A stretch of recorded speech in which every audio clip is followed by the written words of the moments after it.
вы думаете, в Камрате выборы прошли в пользу Камрата? Да, конечно, несомненно.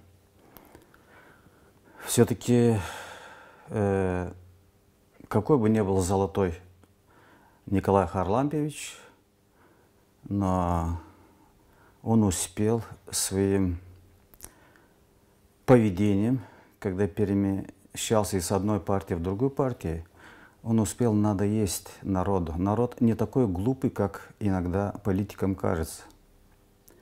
Поэтому выбор за Анастасова – это был идеальный вариант на данный момент исторический. Вот у меня такой вопрос. Многие не ожидали таких результатов, потому как Николай Дудогло достаточно, такая кандидатура, долгие годы поддерживаемая серьезно Камратами, на башканских выборах в том числе Дудогло имел хорошую поддержку в Камрате. Почему эта поддержка была потеряна к этим выборам, как вы считаете? То есть тогда это было 6 тысяч голосов, которые его поддержали, сейчас это гораздо меньше?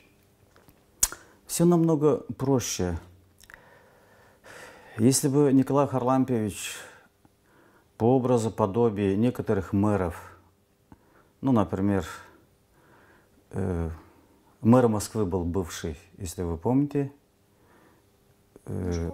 Лужков 18 лет работал мэром, и он не сделал ни одной попытки баллотироваться в президенты России, чем удерживался на этом посту и показывал себя как хозяйственник. Наш Николай Харлампиевич сделал очень много попыток от одной крайности политической к другой крайности политической, от запада к востоку, от востока к Турции и так далее. Поэтому это все придает народу усталость.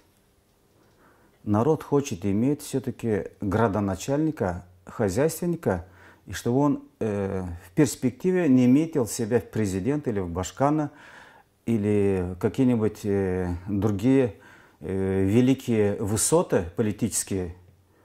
Народу хочется спокойно работать с этим мэром города 4 года, а может быть чуть больше, и чтобы он занимался дорогами, канализацией, водопроводом. И все эти высокие материи, чтобы он хотя бы не стал их во главе угла. Мы же помним, сколько скандалов было между Николаем Харлампиевичем и Фурмузалом Башканом. Сколько скандалов было кишиневскими в результате правления Николая Харлампиевича. Поэтому этому всему рано или поздно приходит конец. Даже Бог устает от лживых политических деятелей. Вы знаете, вы уже писали в соцсетях о том, что наконец-то в Гагаузии будет мирно. Во всяком случае, вам так кажется на сегодняшний день, да? Результат выборов. С чем вы связываете вот такое наступление мира, как вы назвали? Только с тем, что в Камрате не проголосовали за Дудоглу? Нет, только с тем, что Камрат выбрал нового человека вне политики. Только с этим.